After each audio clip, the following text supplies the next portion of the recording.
Hey beautiful people, welcome back to another video of Triple I Commerce Academy. നമ്മുടെ Onam exam ഒക്കെ ആവാറായിട്ടുണ്ട്. ഏകദേശം കുറച്ച് നാളുകൾക്ക് ശേഷം നമ്മൾ എക്സാം എഴുതാൻ വേണ്ടി പോവാണ്. അതായത് നമ്മുടെ ഫസ്റ്റ് ടേം ഏകദേശം കംപ്ലീറ്റ് ആവാൻ വേണ്ടി പോവാണ്. അപ്പം ഫസ്റ്റ് ടേം കംപ്ലീറ്റ് ആവുന്നതിന് മുന്നേ എന്തൊക്കെയാണ് നമുക്ക് ഈ ടേമിൽ കംപ്ലീറ്റ് ചെയ്യേണ്ടതായിട്ടുള്ളത്, നമ്മൾ ഏതൊക്കെ ചാപ്റ്റേഴ്സ് ആണ് പഠിക്കേണ്ടത്, ഇതൊക്കെ നിങ്ങൾക്ക് ഓൾറെഡി അറിയാമായിരിക്കും. പക്ഷേ എങ്കിലും ഒന്നും കൂടെ ഒരു ഔട്ട്ലൈൻ പോലെ നിങ്ങൾക്ക് തരാം. ആൻഡ് നമുക്ക് ഏതൊക്കെ രീതിയിൽ പ്രിപ്പയർ ചെയ്യാം, ആ കാര്യങ്ങളൊക്കെ പറയുന്നതിന് വേണ്ടിയിട്ടാണ് ഈ വീഡിയോ യൂസ്ഫുൾ ആവുകയാണെന്നെങ്കിൽ ഷെയർ ചെയ്യുക, ട്രിപ്പിൾ ഐ ഫോളോ ചെയ്യുക. ഓക്കെ, അപ്പം നമ്മുടെ ഡീറ്റെയിൽസിലേക്ക് പോയാലോ. കൂടുതൽ കാര്യങ്ങളൊന്നുമില്ല. ബാക്കിൽ നിങ്ങൾ കാണുന്ന പോലെ തന്നെ +1 ഇംഗ്ലീഷിലെ ഫസ്റ്റ് ടേം എങ്ങനെ കവർ ചെയ്യണം, എന്തൊക്കെയാണ് വേണ്ടത് എന്നുള്ള കാര്യം നമ്മൾ നോക്കാൻ വേണ്ടി പോണേ. Okay, moving forward. ഇതാണ് നമ്മുടെ സ്കീം ഓഫ് വർക്ക് എന്ന് പറയുന്നത്. നമ്മൾ സ്കീം ഓഫ് വർക്ക് എന്ന് പറഞ്ഞിട്ടുണ്ടെങ്കിൽ എന്താ, ഈ ഒരു പെർട്ടിക്കുലർ ടേമിൽ നമ്മൾ ഏതൊക്കെ പോർഷൻസ് ആണ്, ഏതൊക്കെ ചാപ്റ്റേഴ്സ് ആണ് കവർ ചെയ്യേണ്ടത് എന്നുള്ളതിനെ കുറിച്ചിട്ടുള്ള ഒരു സ്കെൽട്ടൺ അല്ലെങ്കിൽ ഒരു ഔട്ട്ലൈൻ ആണ് ഈ കാണുന്ന സ്കീം ഓഫ് വർക്ക് എന്ന് പറയുന്നത്. ഓക്കെ, ഫസ്റ്റ് ടേമിൽ നമുക്ക് ഏകദേശം 6 ചാപ്റ്റേഴ്സ് ആണ് ഫസ്റ്റ് ഇയർ ഇംഗ്ലീഷിൽ പഠിക്കാൻ വേണ്ടിയിട്ടുള്ളത്. എന്താ പറയുക, ടേം 1. ഓക്കെ, അപ്പോൾ ഏതൊക്കെയാണ് എന്നുള്ളത് നോക്കണമല്ലോ, അതിനെക്കുറിച്ചൊരു ഐഡിയ വേണം എന്നുള്ളത് കൊണ്ട് നമുക്കത് ഏതൊക്കെയാണ് എന്നുള്ളത് നോക്കാം. ഓക്കെ, ഫസ്റ്റ് വൺ ഏതാണെന്ന് നോക്കിക്കോളൂ. ഫസ്റ്റ് വൺ നമ്മുടെ യൂണിറ്റ് 1 ഹിസ് ഫസ്റ്റ് ഫ്ലൈറ്റ് എന്ന് പറഞ്ഞിട്ടുള്ള ഒരു സ്റ്റോറിയാണ്. വളരെ രസകരമായിട്ടുള്ള ഒരു എന്താ പറയുക, ഒപ്റ്റമിസ്റ്റിക് ടോണുള്ള ഒരു ഭയങ്കര ബൂസ്റ്റ് ചെയ്യാൻ പറ്റുന്ന ഒരു സ്റ്റോറിയാണ് ഹിസ് ഫസ്റ്റ് ഫ്ലൈറ്റ് എന്ന് പറയുന്നത്. നമ്മുടെ സീഗൽ കുട്ടൻ്റെ കഥ നിങ്ങൾ പഠിച്ചിട്ടുണ്ടാവും ഓൾറെഡി എന്നുള്ളതാണ് എൻ്റെ ഒരു വിശ്വാസം. അപ്പം ആ ചാപ്റ്റർ എന്ന് പറയുന്നത് നമ്മുടെ ഫസ്റ്റ് ടേമിലുള്ള കാര്യമാണ്. നമുക്ക് തീർച്ചയായിട്ടും എക്സാമിന് ഇൻക്ലൂഡഡ് ആയിരിക്കും ഈ സംഭവം. ഓക്കെ, രണ്ടാമത്തത് ഐ വിൽ ഫ്ലൈ എന്ന് പറഞ്ഞിട്ടുള്ള ഒരു സ്പീച്ചാണ്. ഓക്കെ, നമ്മുടെ APJ അബ്ദുൽ കലാം സാറിൻ്റെ അദ്ദേഹത്തിൻ്റെ ഒരു സ്പീച്ച്. അദ്ദേഹം സ്റ്റുഡൻസുമായിട്ട് ഇൻട്രാക്ട് ചെയ്യുന്ന സമയത്ത് അദ്ദേഹത്തിന് നേരിട്ട് ഒരു എക്സ്പീരിയൻസ്, ഒരു ക്വസ്റ്റ്യനും അതിൻ്റെ അദ്ദേഹത്തിൽ ഉണ്ടാക്കിയിട്ടുള്ളൊരു ഇമ്പാക്റ്റും ആൻഡ് ആ കാര്യങ്ങളെയൊക്കെ കുറിച്ചിട്ട് സംസാരിക്കുന്ന ഒരു കോമൺ കൺസേൺ അഡ്രസ്സ് ചെയ്യുന്ന ഒരു ചാപ്റ്റർ ആയിരിക്കും അൽ ഫ്ലൈ എന്ന് പറയുന്നത്. രസകരമായിട്ടുള്ള ഒരു ഈസി ചാപ്റ്റർ ആണെന്ന് വേണമെങ്കിൽ പറയാം. ഓക്കെ, അപ്പോൾ അത് നമ്മുടെ എക്സാമിന് ഇൻക്ലൂഡഡ് ആയിരിക്കും.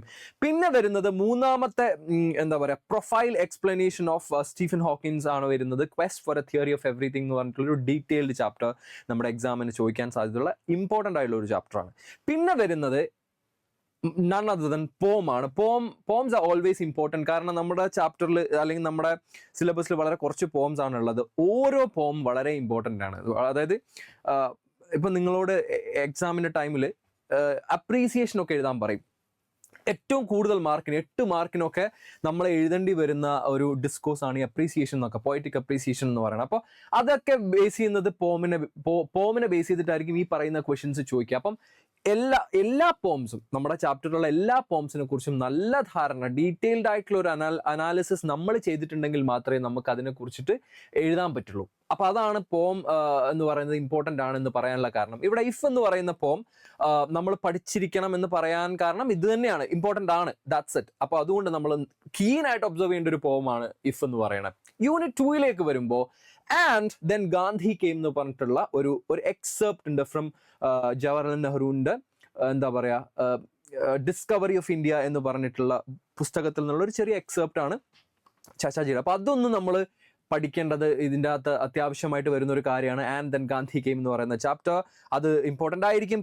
പിന്നെ വരുന്നത് ഒരു പോമാണ്, ഡെത്ത് ദ ലെവലർ എന്ന് പറയും പോം. ഓക്കെ, അതും നേരത്തെ പറഞ്ഞ പോലെ ഇഫിൻ്റെ കാര്യം പറഞ്ഞ പോലെ തന്നെയാണ്, ഇമ്പോർട്ടൻ്റ് ആയിട്ടുള്ള ഒരു പോമാണ്. ഇത്രയൊക്കെയാണ് നമ്മുടെ ചാപ്റ്റേഴ്സ് എന്ന് പറയുന്നത്. ഇതിന് പുറമെ നമ്മുടെ ലാംഗ്വേജ് എലമെന്റ്സ് ഉണ്ട്. ലാംഗ്വേജ് എലമെന്റ്സ് എന്ന് പറയുന്ന അറിയാലോ, നമ്മുടെ ഗ്രാമർ പാർട്ടാണ്. ഗ്രാമർ പാർട്ട് നമ്മൾ ഹൈസ്കൂളിൽ ഉണ്ടായ അല്ലെങ്കിൽ ഹൈസ്കൂൾ വരെ നമ്മൾ പഠിച്ച അത്രയും ഗ്രാമർ എലമെന്റ്സോ കാര്യങ്ങളോ ഒന്നും നമുക്ക് +1 ഹയർ സെക്കൻഡറിയിലേക്ക് വരുന്ന സമയത്ത് ഉണ്ടാവത്തില്ല. പക്ഷെ എന്നാലും ഒരു 15 മുതൽ 18 മാർക്കിന് നമുക്ക് എക്സ്പെക്ട് ചെയ്യാൻ പറ്റുന്ന ക്വസ്റ്റ്യൻസ് ഉണ്ടാവാം. എന്ന് വെച്ചാൽ അത്ര ഉണ്ടാവണമെന്നില്ല, ഡിപ്പെൻസ്. ചില വർഷങ്ങളിൽ വളരെ കുറവ് മാർക്കിന് മാത്രം ഗ്രാമർ ചോദിച്ച വർഷങ്ങളുണ്ട്, കുറച്ച് കൂടുതൽ ചോദിച്ച വർഷങ്ങളുണ്ട്, ഡിപ്പെൻസ്. അപ്പം നമുക്കത് കംപ്ലീറ്റ് ആയിട്ട് ഇങ്ങനെ പറയാൻ പറ്റില്ല. പക്ഷെ എന്നാലും ഹൈസ്കൂളിൻ്റെ അത്രയും ഉണ്ടാവത്തില്ല എന്നുള്ളതാണ്. അപ്പം +1 ഇപ്പം നമുക്ക് പറയാൻ പറ്റുന്നത് ആക്റ്റീവ് ആൻഡ് പാസീവ് വോയിസിനെ കുറിച്ചിട്ട് മേ ബി ചോദിക്കാൻ സാധ്യതയുണ്ട്. എഡിറ്റിംഗ് റിലേറ്റഡ് ആയിട്ടുള്ള കാര്യങ്ങൾ ചോദിക്കാൻ ചാൻസ് ഉണ്ട്. മോഡൽ വേർബ്സ്, ഓക്സിലിയറി വേർബ്സ്, അതുപോലെ തന്നെ കോഹസീവ് ഡിവൈസസ്, റിപ്പോർട്ടഡ് സ്പീച്ച്, പിന്നെ ടെൻസസ്, ഇങ്ങനെയുള്ള ചെറിയ ചെറിയ കാര്യങ്ങളെ കുറിച്ചിട്ടൊക്കെ ഒരു ഐഡിയ, ഇതിനെക്കുറിച്ച് എല്ലാത്തിനെ കുറിച്ചും ചോദിക്കും. ഇതെല്ലാതും ചോദിക്കും എന്നുള്ളതല്ല ഞാൻ പറഞ്ഞതിൻ്റെ അർത്ഥം. ഇതിൽ ഏതെങ്കിലും ഒക്കെ ചോദിക്കാം. അപ്പോൾ അതിനെക്കുറിച്ചൊക്കെ ഒരു ഐഡിയ ഉണ്ടാക്കി വെക്കുന്നത് നല്ലതായിരിക്കും. Okay, that's what I said. പിന്നെ അതുപോലെ തന്നെ ഇപ്പോൾ റീഡിംഗ് കോംപ്രിഹെൻഷൻ പോലെയുള്ള സാധനങ്ങൾ നമ്മൾ 10ാം ക്ലാസ് വരെ ഉള്ളതെന്ന് വെച്ചാൽ ഡീറ്റെയിൽ ആയിട്ട് നമുക്കൊരു പാരഗ്രാഫോ കാര്യങ്ങളൊക്കെ തരും. ഇവിടെ പക്ഷെ അങ്ങനെയല്ല, നമുക്ക് ചെറിയൊരു പോർഷൻ ആയിരിക്കും തരിക. അപ്പോൾ ആ പോർഷൻ ഏത് ചാപ്റ്ററിൽ നിന്നാണ് എന്ന് അറിയണം എന്നുണ്ടെങ്കിൽ ആ ചാപ്റ്റർ നമ്മൾ ഓൾറെഡി വായിച്ചിട്ടുണ്ടാവണം. അതുകൊണ്ട് തന്നെ ഓരോ ചാപ്റ്ററും ടെക്സ്റ്റ് ബുക്ക് വായിക്കേണ്ടതിന്റെ ഇമ്പോർട്ടൻസ് എന്ന് പറയുന്നത് ഭയങ്കര വലുതാണ്. ഓരോ ചാപ്റ്റർ നമ്മളൊന്ന് വായിച്ച് അറ്റ്ലീസ്റ്റ് ഒരു 2 പ്രാവശ്യമെങ്കിലും മിനിമം 1 പ്രാവശ്യമെങ്കിലും നമ്മളൊന്ന് വായിച്ചിരിക്കണം. എങ്കിൽ മാത്രമേ നമുക്ക് ലൊക്കേറ്റ് ചെയ്യാൻ പറ്റുള്ളൂ. ഇന്ന പോർഷൻ മേ ബി ഇന്ന ചാപ്റ്ററിൽ നിന്ന്. ഇപ്പം സീകളുടെ ചാപ്റ്ററിൽ നിന്ന് നിങ്ങളോട് ഒരു ചെറിയൊരു പോർഷൻ, ഒരു ചെറിയ പാരഗ്രാഫ് തന്നിട്ട് അതിൽ മെൻഷൻ ചെയ്തിരിക്കുന്ന ഹി ആരാണ് എന്ന് ചോദിച്ചാൽ ഇത് ഏത് ചാപ്റ്റർ ആണെന്ന് അറിഞ്ഞെങ്കിലല്ലേ നമുക്കത് അന്യ ആളാണെന്ന് പറയാൻ പറ്റുള്ളൂ. അപ്പം ഓക്കെ, അത് ഇന്ന കോണ്ടെക്സ്റ്റിൽ പറക്കാൻ നിൽക്കുന്ന നമ്മുടെ സീഗൾ കുട്ടനെ കുറിച്ചിട്ടാണ് പറയണത് എന്ന് മനസ്സിലാവണമെങ്കിൽ നമ്മൾ ആ ചാപ്റ്റർ വായിച്ചിട്ടുണ്ടാവണം. അപ്പം അതുകൊണ്ടാണ് ടെക്സ്റ്റ് വായിക്കേണ്ടത് ഇമ്പോർട്ടൻ്റ് ആണ് എന്ന് പറയാനുള്ള കാരണം. പിന്നെ മറ്റ് പല ഡിസ്കോഴ്സസ് ഉണ്ട്.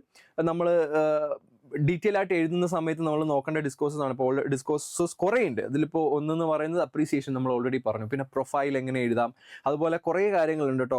നോട്ടീസ് കൺവെർസേഷൻ എങ്ങനെ എഴുതാം, ആ കാര്യങ്ങൾ. പിന്നെ അതുപോലെ ബ്ലർബ്, ലെറ്റർ റൈറ്റിംഗ്, ഇങ്ങനെയുള്ള കുറേ സ്പീച്ച്, ഇങ്ങനെ കുറേ സാധനങ്ങളൊക്കെ ഉണ്ട്. അതിൻ്റെയൊക്കെ ഒരു ഐഡിയ, അതിൻ്റെയൊക്കെ സ്ട്രക്ചർ എങ്ങനെയാണെന്നുള്ളതൊന്ന് മനസ്സിലാക്കി വെക്കുന്നതും എക്സാം ഈസി ആവാൻ വേണ്ടിയിട്ട് ഹെൽപ്ഫുൾ ആയിരിക്കും. ഓക്കെ, അപ്പോൾ അതൊക്കെ നോക്കുക.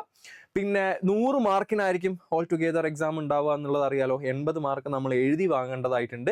20 മാർക്ക് നമ്മുടെ ഇന്റേണൽ ആയിരിക്കും, നിങ്ങളുടെ സ്കൂളിൽ നിങ്ങൾക്ക് കിട്ടുന്ന മാർക്കായിരിക്കും. അപ്പോൾ ഈ 80 മാർക്ക് എന്ന് പറയുന്നത് ഒരു വലിയ കടമ്പയാണ്. കാരണം പലപ്പോഴും പല കുട്ടികൾക്കും മാർക്ക് കുറയുന്നത് ഇംഗ്ലീഷിലാണ്. കാരണം ഇംഗ്ലീഷിനെ പലപ്പോഴും വളരെ ലാഘവത്തോടെ കാണുന്നതുകൊണ്ടോ എന്തുകൊണ്ടോ ലാസ്റ്റ് മൊമെന്റിലേക്ക് പഠിക്കാൻ വെക്കുന്നത് കൊണ്ടോ ഒക്കെ ആയിരിക്കാം. ഇംഗ്ലീഷ് എന്ന് പറയുന്നത് ഡീറ്റെയിൽ ആയിട്ട് എഴുതേണ്ട ഒരു പേപ്പറാണ്. അതായത് ഇപ്പം സ്റ്റേറ്റ് സിലബസ് ആണെങ്കിൽ നിങ്ങൾ ചുരുക്കി എഴുതാതെ ഡീറ്റെയിൽ ആയിട്ട് എഴുതി പഠിക്കുക. ഗ്രാമർ മിസ്റ്റേക്ക് ഒക്കെ ചെറിയ രീതിയിൽ വന്നിട്ടുണ്ടെന്നുണ്ടെങ്കിൽ പോലും നിങ്ങൾ ഡീറ്റെയിൽ ആയിട്ട് എഴുതാൻ വേണ്ടി ശ്രമിക്കുക കേട്ടോ. അതാണ് നമുക്ക് മാർക്ക് സ്കോർ ചെയ്യാൻ വേണ്ടി ചെയ്യാൻ പറ്റുന്നത്. ഡീറ്റെയിൽ ആയിട്ട് എഴുതി പഠിക്കുക, പിന്നെ ചുരുക്കി എഴുതുന്നത് കുറയ്ക്കുക, പിന്നെ ഓരോ ഡിസ്കോഴ്സും നമ്മൾ പ്രാക്ടീസ് ചെയ്യുക. അതായത് ഇപ്പം സ്പീച്ച് എങ്ങനെ എഴുതാം, അതല്ലാന്നുണ്ടെങ്കിൽ അപ്രീസിയേഷൻ എങ്ങനെ ചെയ്യാം. അപ്രീസിയേഷൻ എഴുതുന്ന സമയത്ത് നമ്മൾ അതിൻ്റെ അകത്ത് പോയറ്റിക് ഡിവൈസസ് ആഡ് ചെയ്യണം. പോമിൻ്റെ overall idea, theme, inner meaning, അല്ല ഇങ്ങനെയുള്ള ക്യാരക്ടേഴ്സിനെ കുറിച്ചിട്ട് എന്തെങ്കിലും പറഞ്ഞിട്ടുണ്ടെങ്കിൽ അത്, പിന്നെ എന്തെങ്കിലും കണ്ടംപററി ആയിട്ടുള്ള ഇമ്പോർട്ടൻസ് ഉണ്ടെങ്കിൽ അത്, ഇതൊക്കെ നമ്മൾ മെൻഷൻ ചെയ്യണം. അപ്പോൾ അതിനെക്കുറിച്ചിട്ടൊക്കെ ഒരു ധാരണ ഉണ്ടാക്കിയിട്ടുണ്ട് എന്നുണ്ടെങ്കിൽ നമുക്ക് ഈസി ആയിട്ട് അത് അപ്രോച്ച് ചെയ്യാൻ പറ്റും. അപ്പോൾ അതുകൊണ്ടാണ് ഞാൻ പറയുന്നത് നമ്മൾ ഓരോ ഡിസ്കോഴ്സും എഴുതി പ്രാക്ടീസ് ചെയ്യണം എന്ന്. ഓക്കെ, അങ്ങനെയാണെങ്കിൽ നമുക്ക് ഈ എക്സാം ഈസി ആയിട്ട് അപ്രോച്ച് ചെയ്യാൻ പറ്റും എന്നുള്ളതാണ് എൻ്റെ ഒരു അഭിപ്രായം. ഓക്കെ, അപ്പോൾ എന്തായാലും ഈ കാര്യങ്ങളൊക്കെ ഫോളോ ചെയ്യുക. കൂടുതൽ അപ്ഡേറ്റ്സ് ആയിട്ട് ഞാൻ വീണ്ടും വരുന്നതായിരിക്കും മറ്റൊരു വീഡിയോയിലൂടെ. Thank you so much for watching. Keep listening. This is me Harry signing off.